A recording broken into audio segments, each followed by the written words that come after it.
Shalom उसके लिए जो जय प्राप्त करता है। प्रकाशित वाक्य उसका 2 अध्याय उसका 7वां पद।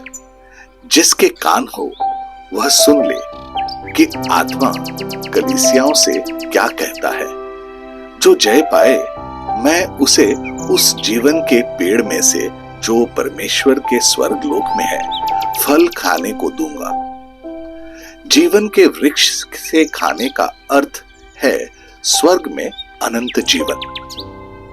हम में से हर कोई जो यीशु में विश्वास करता है उस जीवन के वृक्ष से खाने के लिए तरस रहा है। हमारे लिए ऐसा करना कैसे संभव है?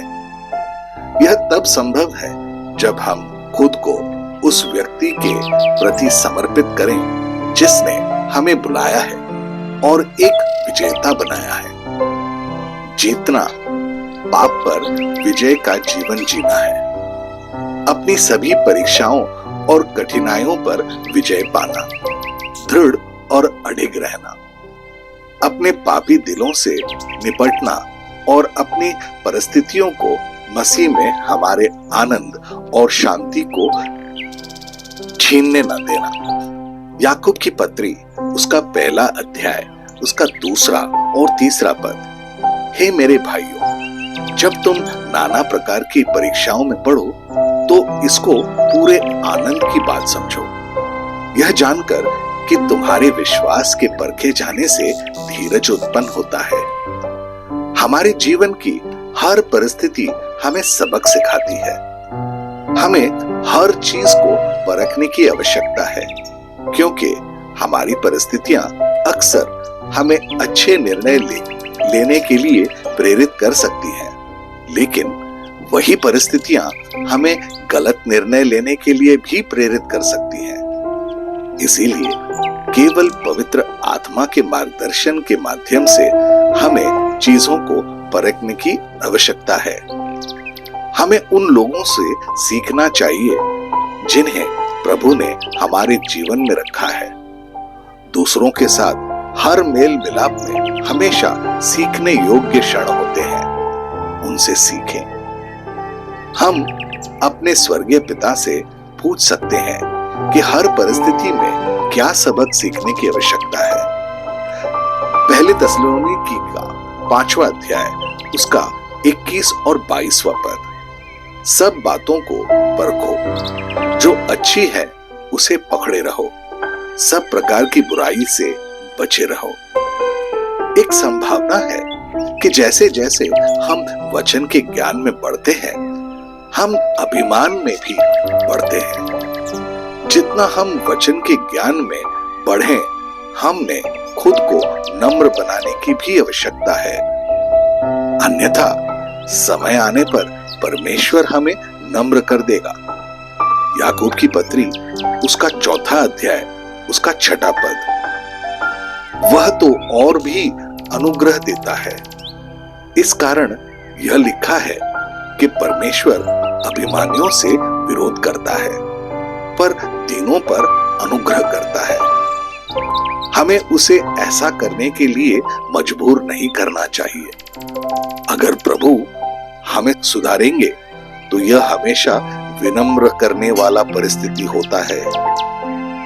यह हमारे लिए उस सबक को सीखने का एक निश्चित तरीका है, मगर हम नहीं चाहेंगे कि यह हम पर प्रकट हो। सबसे बढ़िया शिक्षण का क्षण तब होता है जब हम आत्मा को हमारे अंदर अपना काम करने देते हैं, बिना हमारे अभिमान को बीच में आने दिए। इब्रानी का 12वां अध्याय उसका 6 पद कहता है, क्योंकि प्रभु जिससे प्रेम करता है उसकी ताड़ना भी करता है और जिसे पुत्र बना लेता है उसको कोड़े भी लगाता है।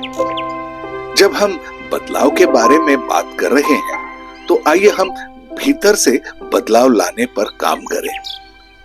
हम अपने और दूसरों की बाहरी चीजों को बदलने की कोशिश में बहुत समय लगाते हैं।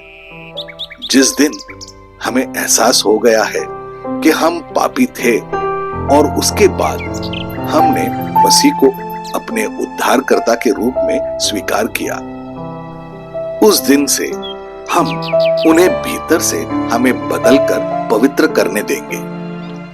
हम में से हर कोई जो यीशु द्वारा छुआ गया है, उसे स्वयं मसीह का एक जीवित प्रदर्शन होना चाहिए। और यह तभी संभव है जब हम हर दिन खुद की जांच करेंगे। क्या हम अपने बारे में कह सकते हैं कि हमने मसीह को अपना जीवन पूरी तरह से पवित्र करने की अनुमति दी है? या क्या हमारे जीवन में ऐसे क्षेत्र हैं जिन पर हमने अभी तक उन्हें नियंत्रण नहीं दिया है? तो फिर हम विजयी कैसे हो सकते हैं? आइए देखें कि बाइबल हमें क्या बताती है। प्रकाशित वाक्य उसका 12वां अध्याय उसका 11 पद। और वे मेमने के लहू के कारण और अपनी गवाही के वचन के कारण उस पर जयवंत हुए, और उन्होंने अपने प्राणों की प्रिय न जाना, यहां तक कि मृत्यु भी सह ली। आइए हम प्रार्थना करें। प्रिय प्रभु यीशु, आपके प्रेम और दया के लिए धन्यवाद। मैं आज सुबह आपके सिंहासन के सामने आया हूं और अपने आप को पूरी तरह से समर्पित कर दिया है। मेरे जीवन की भागदौड़ संभालिए और मुझे अपने कार्य के लिए पवित्र कीजिए। आप जीवन के स्वामी और प्रभु हैं। यह जीवन आपका दिया हुआ है। आप इसके साथ जो चाहें वो करें। मेरी सहायता करें ताकि मैं शैतान का विरोध कर सकूं। मैंने अपना चुनाव कर लिया है और अब मैं जीवित नहीं हूं, बल्कि आप मुझ में जिंदा हैं। मैं एक विजेता बनना चाहता हूं और मैं इसे अपने आप नहीं कर सकता। प्रभु यीशु, आप परमेश्वर के मेमने हैं जिन्होंने मेरे पाप को दूर कर दिया, और यह केवल आपके खून से और आपके संत के रूप में मेरी गवाही के वचन से ही मैं उस आरोप लगाने वाले शैतान पर विजय पा सकता हूं। हाँ प्रभु, मुझे उस विजय को प्राप्त करने में मदद करें जो आपने उन सभी को प्रदान की है जो आप पर विश्वास करते हैं। प्रभु यीशु, आप मेरे राजा हैं और मैं आपके आगे नतमस्तक हूं। आपको महिमा, सम्मान और प्रशंसा देता हूं। आमीन और आमीन। अपने दिन की शुरुआत प्रभु यीशु से करें। सब्सक्राइब कीजिए, नोटिफिकेशंस ऑन रखिए और ये दैनिक भक्ति आपको रोज मिलेगी। धन्यवाद।